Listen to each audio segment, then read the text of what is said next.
I remember smoking crack rocks with his mom. We all called him the Kid, but his real name was Dom. And the dominant factor in Dominic's life was the fact that his jacked up mom couldn't put down the crack pipe.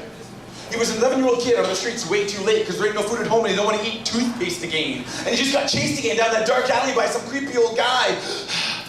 And is it okay if he just stands by me while he catches his breath for a second? And by the second or third time, I ain't that much of a secular guy, but I started to believe that there really must not be a God up in that sky. Why? Because no one deserves to grow up like this. Some days he'd make it to school, other days, not so much. I wish I had more shares than food, but at the time, crack was my crutch, and it was squeegee windows in the street. So of course I ain't got nothing to give me except something to eat, and a safe place to crash now and then when I bounced out my cracked friends. And since when I'm got all high and took my stereo apart, we'd just stay up late and play Super Mario Kart, and he'd straight kick my ass daily.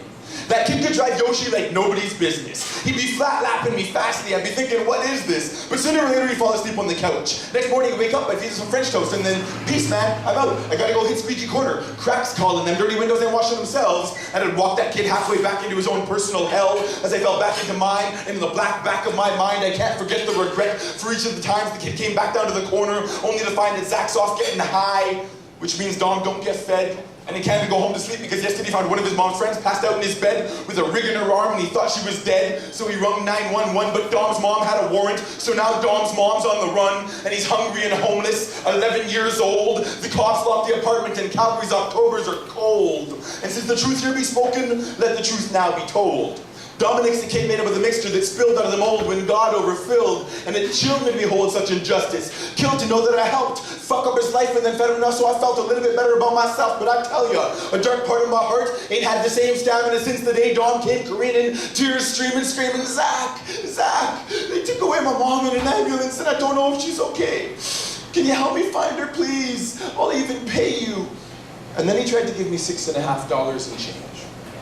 $6.50 in change. It's been a strange kind of pain streaked this way straight through my brain. It's for the first time I realized that 11-year-old boy knew full well that crack had Zach chained to squeegee corner just as bad as it had his mom, one overdose closer to the slab of the coroner. And the saddest aspect is that Dom would probably be the only one left to mourn her, because she'd just be one more dead crack coroner obituary would have to be written in the dark corners of bad places by Dom's untied shoelaces as he searches for his mother out of habit because it's the only thing he's ever learned to do well.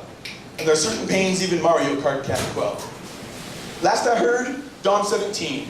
He'll be free at 21, because some dumb kid tried to stab him, but damn, Dom had a gun and enough street sense to know that if you're forced to pull your heat in self-defense, aim below the waistline. But they still gave him 4 years for drug possession and an unregistered 9, but seriously, what'd you expect? This kid came of age in a storm. I can't find fault in a freezing man who steals firewood to stay warm. And what I'm trying to say is in the process of surviving, some of these kids get so slick they can slip between comma and prose. This piece of poetry is first-hand proof that even children can fall like dominoes. So Dom, forgive Zach's next action. I know your past is far from a joke, but since you slipped through the cracks and all the crack that I smoked, with this half-sick sort of smile and a slap-happy sadness, I pay tribute to the beauty of this child of night and madness.